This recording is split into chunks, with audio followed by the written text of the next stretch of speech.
Saludos amigos, soy Reinaldo Aragón y es tiempo de hablar. Tiempo de hablar de Jesús de Nazaret y los hechos que ocurrieron hace un poco más de 2000 años allá en ese lugar llamado de la Calavera o Gólgota. Un monte donde se crucificaban a lo más abyecto de los criminales. Un lugar terrible al cual, por supuesto, nadie quisiera llegar, ni siquiera pasar cerca de allí. Pero hasta allí llegó Jesús de Nazaret. Y esto, por supuesto, ha marcado nuestra historia. Se habla de antes de Cristo y después de Cristo, porque así está determinado. Ahora, tantas opiniones, tantos estudios se hacen sobre la teología, las religiones, las creencias. Siempre hay un tiempo para hablar de Jesús de Nazaret. Pero hay un tema que poco ha sido abordado, pero que suena muy interesante. Inclusive, el doctor Roberto Miranda ha escrito este libro llamado El expediente de Cristo, Jesús y la teoría de la conspiración.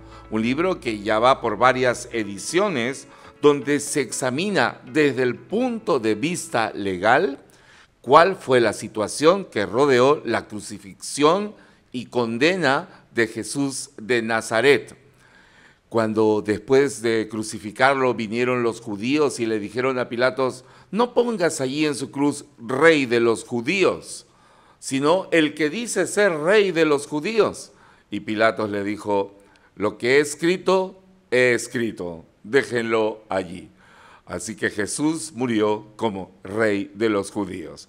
Pero vamos a hablar de este tema tan interesante con el doctor, el abogado Roberto Miranda, que es doctor en Derecho y Ciencias Políticas, además muy dedicado al estudio del derecho y que ha hecho una exhaustiva investigación sobre el expediente de Cristo. Roberto, gracias por estar con nosotros. Gracias, Reinaldo, por esta oportunidad y también gracias a todos aquellos que están sintonizando el programa, porque efectivamente lo has dicho, la Biblia es la base del libro, pero hemos extraído la parte jurídica, le hemos sacado el jugo, vamos a decirlo en forma figurativa, a la parte jurídica, porque la Biblia da mucha información que a veces se nos pasa por alto.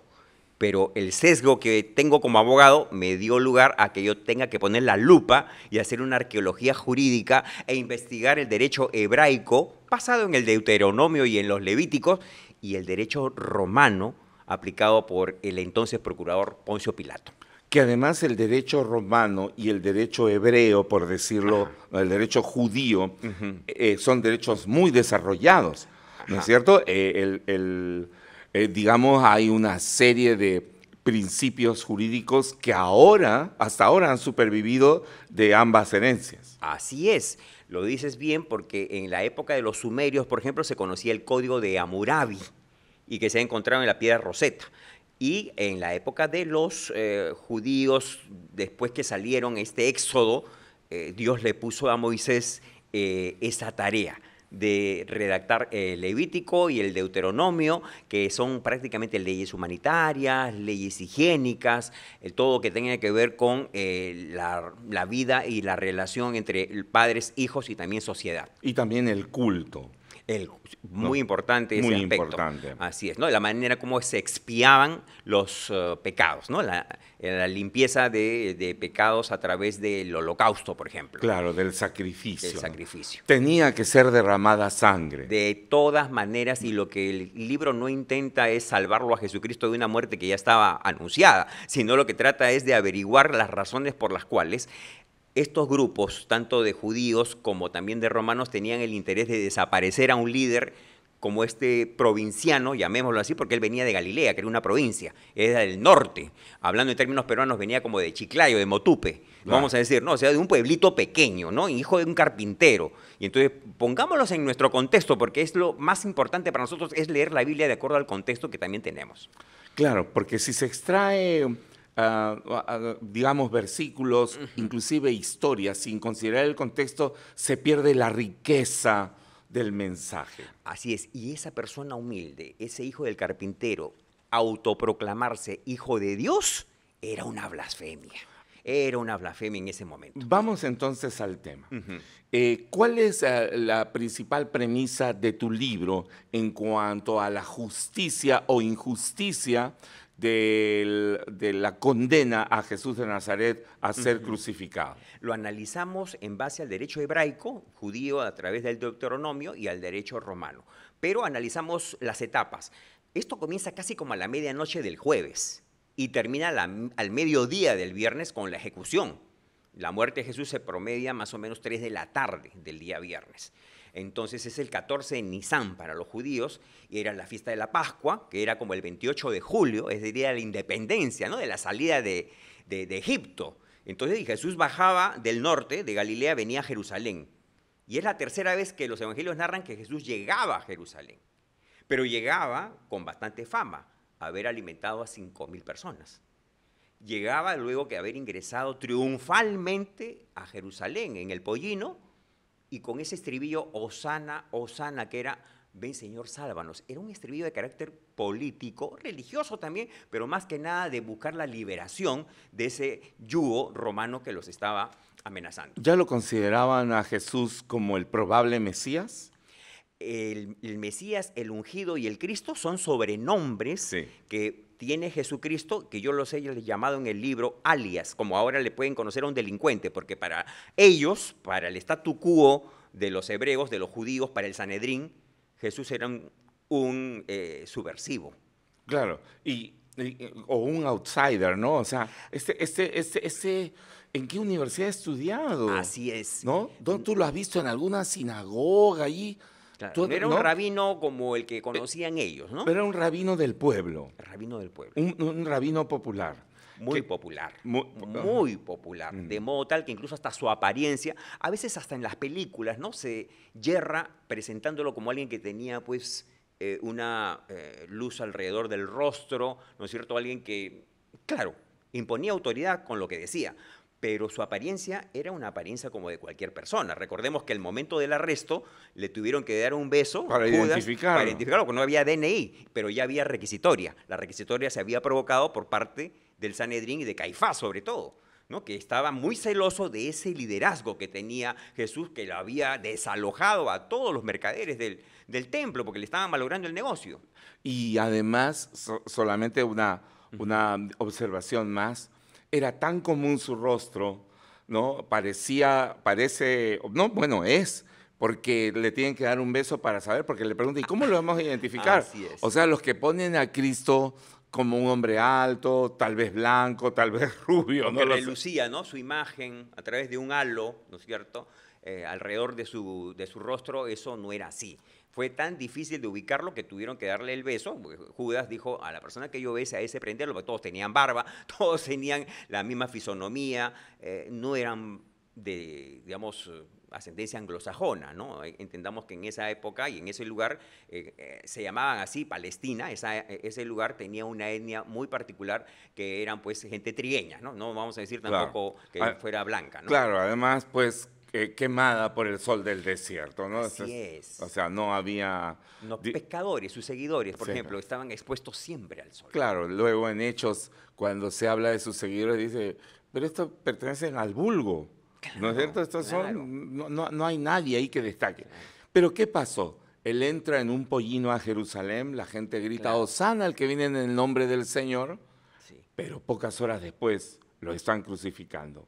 ¿Qué pasó? Claro, esa gente que reconocía a Jesús, que había resucitado en Betania a Lázaro, que había dado de alimentar a 5.000 hombres, sin contar mujeres ni niños, era muy popular, ¿no? Siempre decíamos en nuestros símiles que si hubiese existido una elección popular, Jesús ganaba en primera vuelta, claro, ¿no? O sea, se la llevaba, en términos así, hasta políticos. Pero eso provocaba celos, porque además él venía a hacer cumplir la ley, pero de la manera como la palabra de Dios lo decía y no como lo interpretaba el sumo sacerdote o la casta sacerdotal de aquel entonces. ¿no? Que era simple y llanamente expiar pecados con matar un corderito y de esa manera ya estás libre de pecado.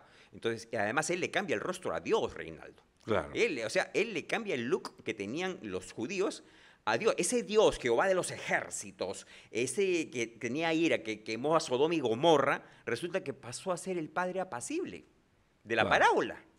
Claro. Pasó a ser el padre bueno. Así es. Entonces, y además él se autoproclamó hijo de Dios. Claro, cuando él dice, el que me ha visto a mí, ha visto al Padre Dios, ya No cada lo uno, aguantaban. Claro, cada uno agarró su piedra, ¿no? Por supuesto. Para apedrearlo allí Claro. inmediatamente. Yo decía que es como que en la época de los incas, cualquier, digamos, miembro de la, ni siquiera nobleza, sino un plebeyo, podría haberse dicho, soy hijo del sol. No, no, no. Claro. Hijo del sol solamente es el inca. Claro. ¿Se da cuenta? Claro. Igual. O sea, hijo de Dios, ¿de dónde? Si este señor lo hemos visto como carpintero. Y aparte, sus seguidores son impresentables, ¿no? O sea, tenían sus oficios que no tenían el perfil que seguramente se esperaba en aquel entonces, ¿no? Ujú. ¿Fue legal su arresto? Ese arresto fue en la nocturnidad, de noche. Los arrestos generalmente en el Deuteronomio se producían al momento de la comisión del delito, lo que nosotros llamamos ahora flagrancia. La hemos encontrado a la mujer adúltera en este momento acabamos de encontrar, la traen para lapidarla. Es, flagrancia. ¿Pero qué estuvo haciendo Jesús el jueves por la noche? Estaba orando en un jardín llamado Getsemaní. Incluso llamó a 3 de sus discípulos para que sean los más cercanos y el resto se quedó dormido. Así es. ¿Qué delito había cometido? Por eso que él le llama la atención y dice, ustedes escogen las tinieblas, escogen estas horas, la hora avanzada, la oscuridad. De ahí viene la frase, ¿no? Entre gallos y medianoche. Entre gallos y medianoche, ¿no es cierto? Cuando él no estaba haciendo nada malo. A él lo habían tenido, a plena luz del día, lo habían tenido, digamos, enseñando parábolas o haciendo milagros y no lo prendieron. Por eso que él reclama ahí su justo derecho, porque sabía la ley. Y dice, esto es una arbitrariedad, llamaríamos ahora, ¿no? Es una arbitrariedad. Y un abogado podía plantear un habeas corpus, por ejemplo, ¿no? Diciendo, no, esa detención es ilegal, completamente. Claro, es lo que se llama el debido proceso. Flagrantemente violado allí. Así es. Primero con lo del arresto, ¿no? Y luego el juicio sumario al que se le somete. Primero por los religiosos y después lo entregan a la autoridad política. Sí. Y Pilatos no sabe qué hacer con él porque lo interroga y varias cosas. Pero dinos más bien, ¿qué desarrollas en tu libro allí con respecto a tu investigación, con respecto al juicio que se le Que hay somete? una duplicidad de procesos. Hoy día no podría haber 2 juicios para un solo hecho. Claro. Duplicidad de procesos. Hay un principio en latín que se llama non bis. Bis es 2 veces. Non bis idem. Idem, idéntico. Claro. No 2 veces sobre idéntico. Claro, no puede ser sobre un solo hecho presentado ante 2 tribunales. Pero los hebreos tenían en su ley la posibilidad de tipificar el hecho de autoproclamarse hijo de Dios como blasfemia. Y entonces utilizaron el delito de blasfemia y sobre todo cuando Jesús había manifestado supuestamente de que iba a destruir el templo y entonces ahí vinieron los testigos falsos. Comprados, obviamente, ¿no? Lo que ahora se podría llamar como colaborador eficaz. Tenían que haber hablado con el statu quo del momento para decir, vendo esta información. Pero eficazmente aceitados también, porque ellos lanzaron una serie de mentiras sobre Jesús. Claro, porque recordamos que Caifás dijo, es mejor que muera un hombre a que toda la sociedad, ¿no es cierto?, todo el pueblo se infecte de sus enseñanzas. Y Jesús venía a sacar a los mercaderes del templo, a eliminar ciertas costumbres y también tradiciones que tenían. Por ejemplo, no lavarse las manos antes de comer. Claro. No guardar el día de reposo. Y Jesús sanó gente en el día de reposo. Y ellos no querían que Jesús haga cosas buenas el día de reposo. Me gusta este hombre que era ciego y que lo llevan al tribunal y le preguntan, ese hombre es malo, ¿te ha sanado el día de reposo? Mire, no sé si es bueno o malo. Lo que sé es que antes no veía y ahora veo. ¿Sí? Maravilloso. Así es. Así es sencillo. Y luego Pilatos dice, pues, después de examinarlo y conversar con él, ¿no? Esa conversación sobre la verdad me parece maravillosa, ¿no? Sí. ¿Qué es la verdad? Le dice. Bueno, pero entonces luego él dice, no hay culpa en este hombre. Claro, ahora, recordemos que antes Pilato dijo, ¿de dónde es? Le dijeron Galileo, y Galilea era la Una jurisdicción provincia. norteña, porque estaba dividido, digamos, en esa época la Tierra Santa estaba dividida en el norte, Galilea, y en el sur, Judea. Judea, Y la capital de Judea, Jerusalén. Jerusalén. Y estaba Jesús en ese momento celebrando la Pascua judía en Jerusalén. El Pesaj, ¿no? Así es. Entonces le dicen, ¿de dónde es? En Galilea. Ah, y Pilato, para mí la primera vez, y eso lo analiza el libro, la primera vez que se lava las manos, aunque no lo dice la Biblia, pero él saca cuerpo y dice, no es mi jurisdicción. Mándanlo a Herodes. Este es Cono Norte. Cono Norte. Claro. Lima Norte, ese es Lima su Norte. radio urbano. Claro. Váyase para allá. Y vemos que Herodes le hace pues prácticamente un interrogatorio en la cual le hizo un monólogo, se burla, le pone la túnica, ¿no es cierto? Y lo regresa a Pilato. Y entonces Pilato ya tiene que enfrentarse a alguien que tenía mucha popularidad, pero que las autoridades de la casta religiosa sacramental en aquella época no lo pasaban, no lo querían, no lo admitían, no lo aceptaban. Y ahí es que viene que los judíos le crean un cargo que no existe para los hebreos, el hecho de ir en contra del César, porque los hebreos no tenían, digamos, como líder máximo al César, sino al jefe del Sanedrín, pero le dicen, Pilato, te lo entregamos por sedición. Ese es un punto muy interesante desde el punto de vista jurídico. Así es. Porque aún fuera un revolucionario anti-imperialista, eran judíos. Eran judíos. Y lo entregan cobardemente. No era celote, ¿no? Jesús no era el celote que conocemos, el típico celote, pues que era el terrorista de aquel entonces, ¿no? El Al-Qaeda de los judíos, no era. No era. Pero si hubiera sido, o sea, si hubiera estado proclamando, era en favor de la independencia de ellos, ¿no es cierto? Claro, separatista o independentista, pero claro. No era de ninguno o, ni lo o otro. afirmación nacionalista, por lo menos, ¿no? Pero también entonces ellos no encuentran testigo y compran falsos testigos, como el que dice, él nos ha prohibido pagar tributo al César. ¿Jesús dijo eso? No, pues no. No dijo eso. No dijo eso.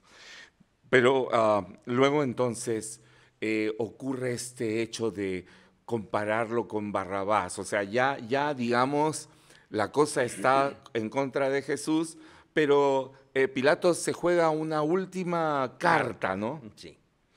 Nosotros hemos analizado ahí que Jesús fue sentenciado por Pilato Sí, en primera instancia con la pena de azote.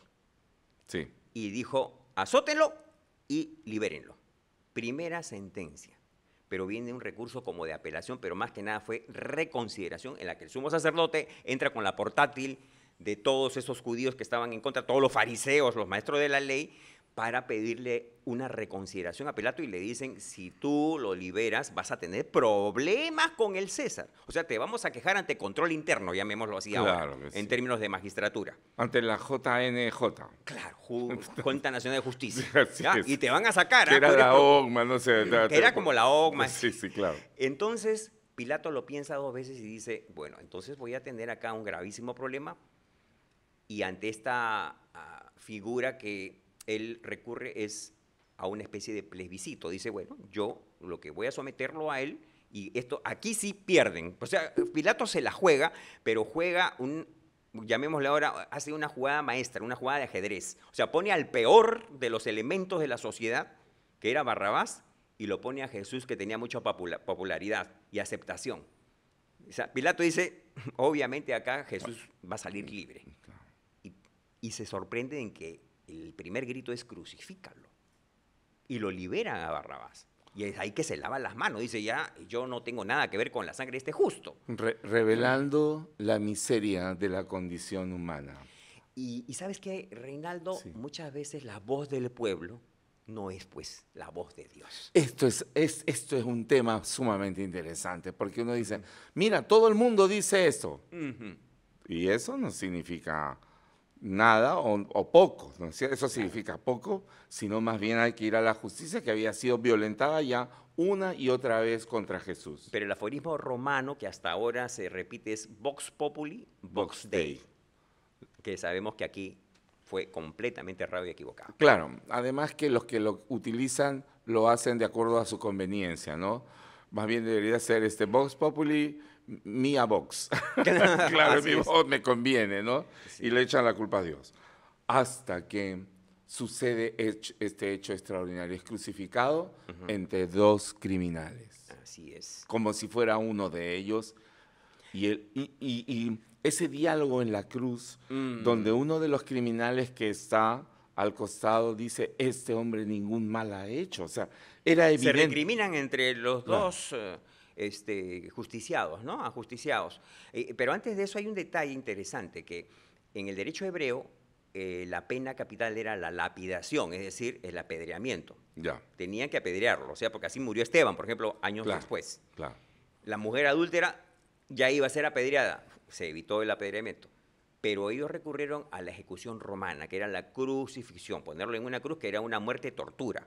O sea, moría después de varios días o varias horas. Jesús no demoró más que 3 horas en morir, pero la muerte de los crucificados era muy dolorosa, era cruel. Los romanos no iban con cositas así suaves, ¿no? Esa crucifixión tiene toda una explicación médica de cómo el cuerpo se vence, se descoyuntan ¿no? las uniones, ¿no? Porque el cuerpo colgado, ¿no? Y que había sido previamente torturado porque había recibido azotes. Y además la corona de espinas, o sea, ya había un choque hipovolémico, según llaman los médicos, y si fuésemos a hacer una especie de autopsia del cuerpo, ese cuerpo estaba realmente golpeado, vencido, y bueno, tuvo que ceder en pocas horas, ¿no? Realmente. ¿Cuál es el mensaje de tu libro al final, luego de esta investigación forense que has realizado? Nosotros hicimos una arqueología jurídica de buscar el derecho hebreo y el derecho romano, pero dentro de las escrituras. Es decir, nuestra base es la Biblia, primero. Segundo, hay ciencias auxiliares, que son el derecho romano, el derecho hebreo, la arqueología jurídica y toda la información en la cual sí se ha demostrado que en Cesarea aparece una inscripción, por ejemplo, de la existencia de un procurador llamado Poncio Pilato. Entonces, no es que sean personajes que no existieron o personajes que en la historia no aparecen de ninguna manera. Sí, dejaron rastro. Está comprobado, está respaldado. Comprobado, respaldado con la arqueología. Y lo que nosotros tratamos de rescatar aquí es que se utilizaron las herramientas legales de aquel entonces incluso para cometer injusticia. Pero el Señor muere, nuestro Señor Jesucristo muere por la injusticia de los hombres y por amor al prójimo. Ahí hay un tema, porque, claro, se ve, y también lo pones en tu libro, que se ve la acción injusta de los que tenían el poder para juzgarlo. Claro. Pero también se ve la condición del reo, ya entregándose, ¿no? Sí. Porque él mismo dijo, a mí nadie me quita la vida. No. Nadie puede, ¿no? Es voluntaria su entrega. Es voluntaria su entrega. Y queda muy claramente graficado en todos estos hechos narrados por los evangelios. Queda graficado y además se cumple la profecía. Lo que nosotros tratamos aquí de demostrar es que la profecía tenía que cumplirse sí o sí, pero se pone en evidencia la injusticia del hombre, el amor que tiene Dios a través de su Hijo para con nosotros, para que pueda morir por nuestros pecados. Porque sin ese sacrificio, ¿qué fuéramos? Sería esta una historia de desgracia, porque puedes ver a un líder espiritual muerto y ya olvidado, pero la maravilla es que no hay una tumba que contenga los restos de Jesús. Claro. Y ahí es justamente lo que el apóstol Pablo, ¿no? En su mensaje con respecto a la resurrección nos enseña, ¿no? Y es muy importante que Jesús haya vencido a la muerte, ¿no es cierto? Entonces, él dice, si Cristo no hubiese resucitado, vana sería, ¿no? Vana sería pues la predicación. La predicación, y seríamos dignos de conmiseración, ¿no? Y hubiese pasado como un profeta. Uno más. Y como lo dijiste al principio de la entrevista, él marcó la historia, pues. Marca la historia. Antes de Cristo, después de Cristo. Esta persona llamada Jesús de Nazaret tiene que ver con nuestras vidas. Es el mensaje más poderoso de amor en la historia del mundo. ¿Qué piensas tú que estás viendo este programa? ¿Qué te dice esta historia de amor? ¿Quién es Jesús para ti? El Expediente de Cristo es un libro sumamente interesante, un libro apologético, podríamos llamarlo. Así es. ¿No? Donde el abogado Roberto Miranda, doctor en Derecho, estudioso de la legalidad, pues nos muestra este lado jurídico en un hecho realmente extraordinario. Aquí está el Expediente de Cristo. ¿Dónde lo podemos encontrar? Realmente es la tercera edición, Sí. Ya tenemos pocos ejemplares porque vamos a pasarlo al electrónico. No obstante, sí, está disponible a un teléfono celular que podemos darle como WhatsApp para que de esa manera puedan adquirirlo. De repente en la pantalla puede aparecer. Aquí en la pantalla estamos viendo este número. Usted puede escribir al WhatsApp y tener el libro inmediatamente. Bueno, Roberto Miranda, muchas gracias por estar con nosotros. Un honor de poder participar en este programa.